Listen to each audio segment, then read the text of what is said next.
सातवां किस्सा एक महान सभ्यता की झांकियां। युग युग में सत्य के लिए इसकी गौरवमयी खोज। अज्ञात कुल का ऋषि। गर्मी की छुट्टियां आरंभ हो चुकी थीं। चमेली और संदीप के पास ग्रैंडपा की कहानियां सुनने के लिए समय ही समय था। चाहे ग्रैंडपा डाइनिंग टेबल पर हों या ड्राइंग रूम में, चाहे नदी किनारे घूम रहे हों या लाइब्रेरी में, बच्चे उनसे इतिहास के प्रसंग, आख्यान, किस्से सुनने का कोई भी अवसर हाथ से जाने नहीं देते। ग्रैंडपा दंडकारण्य की कहानी सचमुच बड़ी मोहक थी, और उस महाअरण्य में समय समय पर घटित होने वाली घटनाएं भी कम चित्ताकर्षक नहीं थीं, चमेली ने कहा। और प्राचीन भारत में वन शिक्षा के केंद्र भी होते थे। मैं ठीक कह रहा हूँ न ग्रैंडपा? संदीप बोला। ठीक। वनों में गुरु के आसपास गुरुकुलों अथवा समुदायों की स्थापना होती चली गई, क्योंकि ऋषिगण ही गुरु हुआ करते थे जो जंगलों में रहना पसंद करते थे। ग्रैंडपा ने कहा। निस्संदेह सदा आदर्श स्थानों पर ही, नदियों के तीर पर या रमय घाटियों में। सुंदर। संदीप ने अपना मनोभाव व्यक्त किया। ग्रैंडपा, भैया सुंदर तो कहता है, लेकिन किसी गुरुकुल में यह एक दिन के लिए भी नहीं रह पाता, क्योंकि उनके पास बैडमिंटन नहीं था। चमेली ने टिप्पणी की। कोई बात नहीं, लेकिन मैं अपने दोस्तों के साथ आंख मिचौनी खूब खेलता। शहर में ऐसे खेल खेलने का मौका ही कहाँ मिलता है। संदीप ने कहा। सच है कि उनके पास बैडमिंटन, टेनिस या क्रिकेट नहीं था, लेकिन शारीरिक व्यायाम और खेल की उत्कृष्ट पद्धतियां थीं, जैसे कुश्ती, दौड़, तरण, वृक्षारोहण तथा प्रचुर मात्रा में खेल। कबड्डी और हाडूडू उसी परंपरा के खेल आज भी हैं, जिनमें श्वास पर नियंत्रण और शरीर की नमनीयता की बहुत आवश्यकता होती है।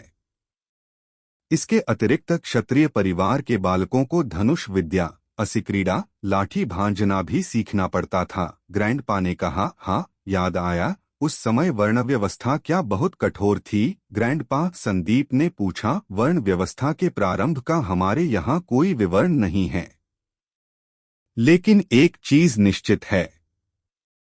व्यक्ति के स्वभाव और पेशे में सामंजस्य लाने के लिए ही इसका आरंभ किया गया।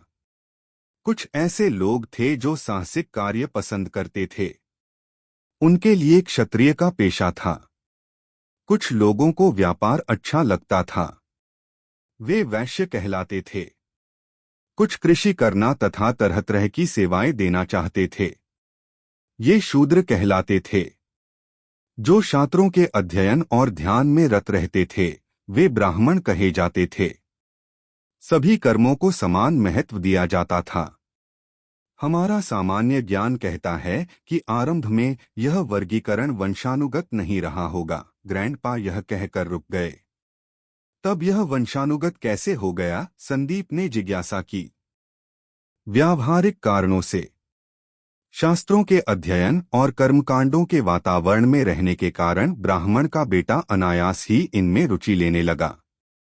क्षत्रिय का पुत्र अपने पिता को अस्त्र शस्त्र चलाते देखकर उससे आकर्षित हो गया और शस्त्र विद्या सीखने लगा।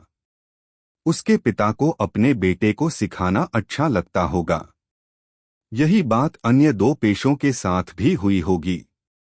तब तक इस व्यवस्था में कोई दोष नहीं था, क्योंकि एक शाखा से दूसरी शाखा में स्थानांतरण हो सकता था। त्रासदी तब आरंभ हुई जब श्रेष्ठता और हीनता की भावना से परंपरा ग्रस्त हो गई। दोष मानव स्वभाव में है, उसके अहंभाव में है।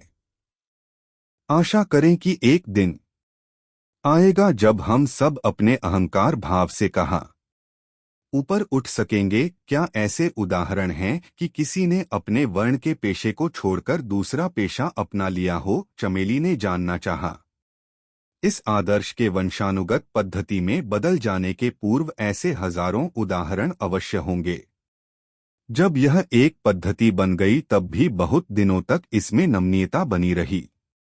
राजा और प्रजा दोनों में समान रूप से सम्मानित ऋषि शिष्यों की प्रकृति को समझकर यह निर्णय लेते थे कि किस कर्म या पेशे के लिए अमुक शिष्य उपयुक्त है। ऐसे दृष्टांत बहुत रहे होंगे, लेकिन एक का लिखित विवरण उपलब्ध है, क्योंकि वह बाद में स्वयं एक प्रख्यात ऋषि बना। ग्रैंडपा ने कहा। कृपया उसके विषय में बताइए। ग्रैंडपा, चमेली और संदीप दोनों ने उत्सुकता दिखाई। ग्रैंडपा ने तब उसकी कथा सुनाई। जंगल के उपांत में एक स्त्री अपने एकमात्र बच्चे के साथ रहती थी। उसकी कुटिया के निकट से ही एक नदी बहती थी। नदी के पार किनारे पर ही एक गुरुकुल था। इसके प्रधान एक महान ऋषि गौतम थे। हर रोज वह बालक नदी में स्नान करते समय दूसरे किनारे पर अपने समवयस्क बालकों को भी स्नान करते हुए देखता था। गुरु ने उन्हें गायत्री मंत्र का उच्चार करना और सूर्य नमस्कार करना सिखाया था। बालक के मन में यह इच्छा उठती, क्या वह भी उनके साथ रहकर वैसा नहीं कर सकता। एक दिन उसने अपनी यह इच्छा माँ को बताई। क्यों नहीं गुरु से मिलकर अपना शिष्य बनाने के लिए उनसे प्रार्थना करते, माँ ने उसे सुझाव दिया। दूसरे दिन बालक ने तैरकर नदी पार की और गुरु को अपनी इच्छा बताई। गुरु उसकी जिज्ञासा जानकर बहुत प्रभावित हुए होंगे, किंतु बालक की पृष्ठभूमि जानना आवश्यक था ताकि उसके अनुरूप और योग्य पाठ्यक्रम निर्धारित किया जा सके। इसलिए उन्होंने पूछा, तुम्हारी जाति क्या है? मुझे ज्ञात नहीं है, बालक ने हकलाते हुए कहा। अपनी माँ से पूछकर बताना, ऋषि ने कहा। दूसरे दिन बालक ने ऋषि को बताया कि मेरी माँ को मेरे पिता की जाति ज्ञात नहीं है।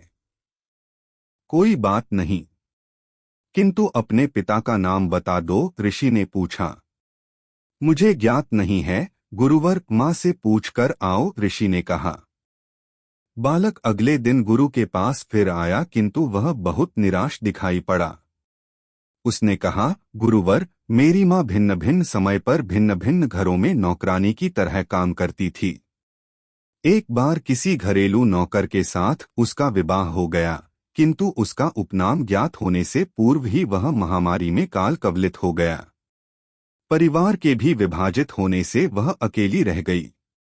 मेरे जन्म के बाद से वह जंगल के निकट रहती है और जंगली लकड़ियां और फलों को बेचकर गुजारा करती है।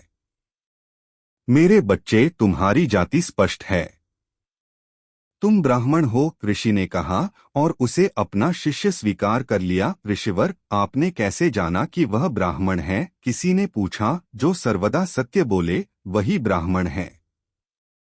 इस बालक और इसकी माँ को मिथ्या कहने के कई अवसर मिले, लेकिन इनमें सत्य वचन बोलने का साहस और सच्चाई है, ऋषि ने समझाया। हम नहीं जानते कि इसकी माँ इसे किस नाम से बुलाती थी, लेकिन गुरु ने इसे सत्यकाम से संबोधित किया, जो सत्य से प्रेम करे। सत्यकाम की माँ का नाम जाबाली था, इसलिए उसे सत्यकाम जाबाला के नाम से संबोधित किया गया, जिससे अन्य सत्यकामों से अलग उसकी पहचान हो सके। ऋषियों का समाज पर कितना बड़ा प्रभाव था, संदीप ने कहा। और यह भी जान लो कि जो ऋषि बन जाता है वह जातिपांति से ऊपर उठ जाता है, ग्रैंडपा ने कहा।